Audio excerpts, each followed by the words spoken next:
Sono diversi settori che in questo periodo devono fare i conti con i contagi e le numerose quarantene. A subire le conseguenze anche la Polizia di Stato, che deve fare i conti con oltre un centinaio di assenze legate al Covid. A preoccupare sono anche i tanti pensionamenti del 2022 che saranno solo in parte bilanciati dai nuovi arrivi per quanto riguarda la nostra regione. Il punto con il sindacato FSP Polizia di Stato.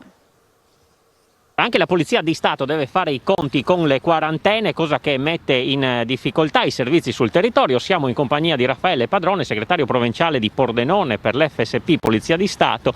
Padrone, qual è la situazione in regione e insomma nel Friuli occidentale a riguardo? Nel nostro territorio, praticamente Friuli Venezia Giulia, contiamo oltre 120 persone che stanno in quarantena su un totale di circa 4.000 agenti in tutto il territorio nazionale. Questo è un dato importantissimo per una regione piccola come la nostra, perché significa dare un sforzo e portare i colleghi a dover affrontare dei servizi non dico con un doppio turno, ma un carico di lavoro chiaramente soprattutto negli uffici, un posto dove c'è una carenza di organico già terribile, quindi avere 120 persone, capite, distribuite chiaramente su tutte le 4 questure del nostro territorio diventa una cosa importante. Per quanto riguarda invece la situazione sul fronte dei vaccinati, sappiamo che per voi vige l'obbligo di vaccinazione come forze dell'ordine. Ecco, qual è la situazione in regione? Abbiamo avuto all'inizio un momento di confusione proprio perché i colleghi che non volevano vaccinarsi per vari motivi, se non quelli sanitari, venivano messi chiaramente in aspettativa e poi anche sospesi dal servizio. Ci sono state anche dimostrazioni sindacali.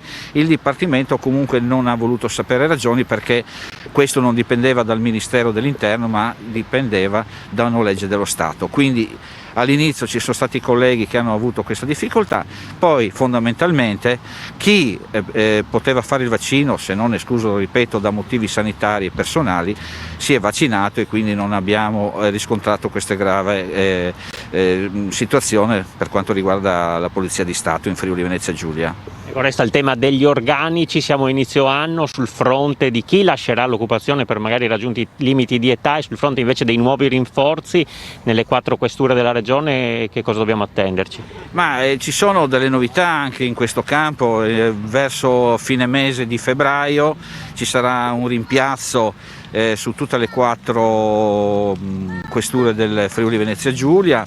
Partiamo da Pordenone, riceverà da febbraio a giugno circa 15 persone, 2 persone verranno poi alla Polizia Stradale e una persona, un collega, aggiungerà alla Polfer di Pordenone.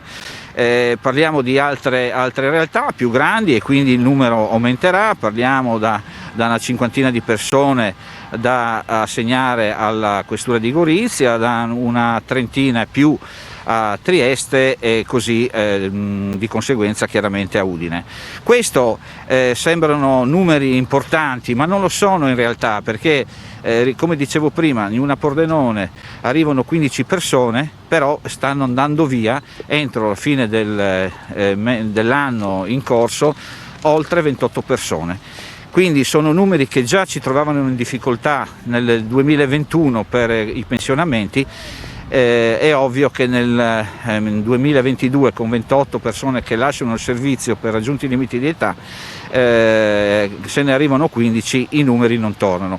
È chiaro che nelle questure più grandi, Trieste, Gorizia e Udine, dove c'è più personale, sicuramente i numeri delle persone che vanno in quiescenza aumenta.